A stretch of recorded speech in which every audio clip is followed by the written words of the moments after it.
तो जब हम देखते हैं कि सर्वर साइड रेंडरिंग और क्लाइंट साइड रेंडरिंग में क्या फ़र्क है, ये कॉन्सेप्ट आपको पता होना चाहिए। इससे आपकी जो फ्रेमवर्क है उसकी वर्किंग आपको समझ आ जाएगी और कौन से पेज आपके कौन सी रेंडरिंग को यूज़ करें वो आपको सारा कॉन्सेप्ट क्लियर हो जाएगा। और मैं आपको कुछ इसके वीडियो का एंड में टिप्स भी दूंगा कि आपने कैसे इनको कौन से मोड को यूज़ करना है। तो सबसे पहले हमारे पास है सर्वर साइड रेंडरिंग। अब इसमें होता ही है कि मिसाल के तौर पर आप ले लें लारावेल या कोई भी आप बेशक सिंपल HTML में एक फाइल आपने क्रिएट की हुई है। तो होता है कि जब भी आप किसी वेबसाइट पे विजिट करते हैं या किसी भी डोमेन पर डायरेक्ट जाएंगे या किसी उसके URL पे जाएंगे जैसे blog/something, तो होता ही है कि आपके सर्वर को रिक्वेस्ट जाती है। तो सर्वर क्या करता है कि आपकी HTML जावास्क्रिप्ट जो भी है ये सारा स्टाइलिंग वगैरह ये रेडी करके पेज के ऊपर कंटेंट इमेजेस जितने भी टैग्स वगैरह आपके ऐड करके आपके ब्राउजर के अंदर शो करा देता है। इसका ये मतलब है कि आपका कंप्लीट पेज रेंडर होता है, इसमें कुछ भी नहीं रहता। बेशक PHP जो PHP सर्वर पर रेंडर होती है तो इफ कंडीशन लगी होंगी डेटाबेस से रीड और होगा, वो सारा कुछ करके पेज 100% रेडी करके आपके पास भेज देगा, आपको शो करा देता है। ये सर्वर साइड रेंडरिंग में इस तरीके से वर्क होता है। अब क्योंकि आपके पेजेस सर्वर के ऊपर पहले से रेडी होते हैं तो इस वजह से ये सारे SEO फ्रेंडली होते हैं। जारी बात है आपका कंटेंट भी पहले से है, सारी इमेजेस वगैरह टैग्स वगैरह सब कुछ पहले से रेडी है, तो गूगल उसको इजीली उसके बॉट्स स्क्रॉल कर लेते हैं। स्क्रॉल होने के बाद आपके SEO के लिहाज से आपकी वेबसाइट रैंक करती है। अब हम देखते हैं कि क्लाइंट साइड रेंडरिंग में क्या होता है। क्लाइंट साइड रेंडरिंग में ये होता है कि आप सर्वर को रिक्वेस्ट भेजते हैं, सेम किसी भी बेशक पेज पे जा रहे हैं, मेन अभी वेबसाइट पे एंटर हुए, जो मर्जी हुआ है, तो होता ही है कि पहले एक एम्प्टी पेज आता है HTML का। ये बिल्कुल एम्प्टी होता है, इसमें कुछ भी नहीं होता, ना जावास्क्रिप्ट ना कोई कंटेंट ना इमेजेस, कुछ भी नहीं होता इसमें। फिर क्या होता है कि आपके सर्वर से जावास्क्रिप्ट लोड होती है इसमें, जो आपका खाली पेज होता है। क्योंकि वो फर्स्ट टाइम एम्प्टी है तो इस वजह से आपका ये SEO फ्रेंडली नहीं होता, क्योंकि उसमें फर्स्ट टाइम में कोई भी कंटेंट नहीं है। ये बाद में जावास्क्रिप्ट, अब क्योंकि जावास्क्रिप्ट ना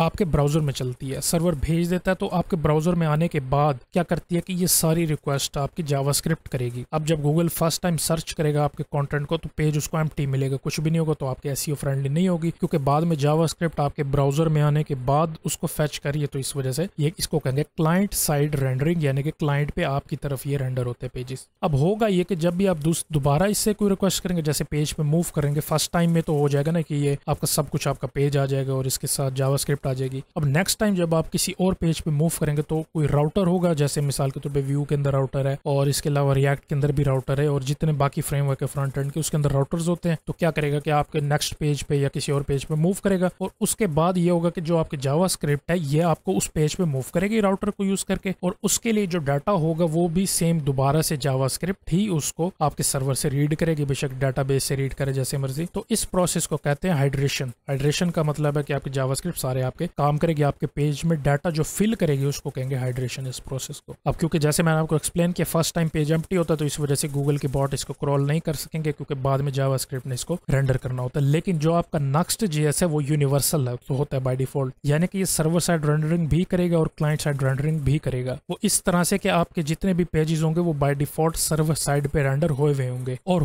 बाद में होगा ये कि जो आपका राउटर है, जब आपकी जावास्क्रिप्ट लोड हो जाएगी आपके सर्वर में, तो फिर ये आपके क्लाइंट साइड रेंडरिंग भी स्टार्ट कर देगा। यानी कि अगर गूगल आपका क्रॉल करता है मिसाल के तौर पर, जो आपके सामने लिंक दिया हुआ, तो ये उसको सर्वर पे भी मिलेगा बाद में। और जब आप सामने शो कर रहे होंगे, आपको खुद अपने ब्राउजर के ऊपर विजिट कर रहे होंगे, तो जावास्क्रिप्ट टेक ओवर करेगी, तो वो क्लाइंट साइड रेंडरिंग भी आपके लिए शो कर रही होगी। ठीक है, यानी कि जब आप मूव करेंगे तो राउटर को यूज करके ही वो मूव करेगा और उसके बाद आपका डाटा आपको सामने फैच करके दिया करेगा। ठीक है, तो इस वजह से Next.js जो वो फास्ट भी है, फास्ट इस तरीके से कि सर्वर साइड रेंडर होगा आपका, और फिर बाद में जब क्लाइंट साइड पे आएगा, क्लाइंट साइड पे आके और ज्यादा जो वो फास्ट हो जाती है आपकी वेबसाइट, और आपकी वेबसाइट SEO फ्रेंडली भी होगी क्योंकि आपकी सर्वर साइड रेंडरिंग भी अनेबल्ड है। अब इसके बाद आपको जो नेक्स्ट की ऑफिशियल डॉक्यूमेंटेशन पे कुछ एग्जांपल दी हुई है, ये आप इस तरीके से रेंडरिंग मोड को अनेबल कर सकते हैं स्पेसिफिक पेजेस के लिए। मिसाल के तौर पे आपका होम पेज है, आप हमेशा चाहेंगे कि आपका home page server side render हो और प्री रेंडर हो, यानी कि पहले से ही क्रिएट हुआ हो। तो आप क्या करेंगे कि जो मैंने आपको नेक्स्ट की फाइल दिखाई थी next.config.ts, उसके अंदर आपने जाके यहाँ पे राउट रूल डिफाइन करना और इसके अंदर / यानी कि आपका होम पेज, और यहाँ पे आपने प्री रेंडर ट्रू कर देना, यानी कि हमेशा सर्वर पे ही रेंडर हुआ करेगा। फिर आपके जितने एडमिन पैनल्स है ना, उनको आपको सर्वर साइड पे रेंडर करने की जरूरत नहीं होती। एडमिन पेजेस जितने भी है, जैसे डैशबोर्ड हो गया या जहाँ से आप वेबसाइट कंट्रोल करते हैं, जैसे ब्लॉग है, तो जहाँ पे आप ब्लॉग लिखेंगे, जरिए पता हर कोई तो नहीं ना लिखेगा, वहां पर लॉग इन करेंगे, लॉग इन करके जाके वहां खुद टाइप करेंगे। जितने भी आपके ब्लॉग के पेजेस हैं वो सारे सर्वर साइड रेंडर हुए हुए होंगे, और जितने भी आपके एडमिन पेजेस हैं वो सारे आपने सर्वर साइड पे ब्लॉक किए होंगे, यानी कि सिंपल आप क्लाइंट साइड रिक्वेस्ट करके उनको यूज कर सकेंगे। फिर इसके अलावा यहाँ पे आप देख सकते हैं कि API/start है, CORS ट्रू है, यानी कि ये आपके जो APIs है वो आपकी वेबसाइट जिस डोमेन पे आपकी वेबसाइट डिप्लॉयड है नेक्स्ट की, सिर्फ वहीं ही कॉल कर सके इस APIs को। तो इसके लिए आप CORS यानी कि क्रॉस और रीजन रिसोर्स शेयरिंग ये आप ट्रू कर देंगे, यानी कि सिंपल आपके डोमेन ही इसको कॉल कर सके। बाहर से अगर कोई एपीआई को कॉल करता है तो उसका ये रिस्पॉन्स नहीं देगी। तो ये इसका कॉन्सेप्ट था। मेनली आपने याद रखना है कि जितने भी आपने कंटेंट एसईओ करना है तो वो आप सर्वर साइड रेंडरिंग अनेबल कर दें, होम पेज को आप प्री रेंडर करें हमेशा, ब्लॉग वगैरह ISR आप ट्रू कर दें। इसके अलावा जो एपीआईज हैं उसको आप सीओ क्रॉस साइड और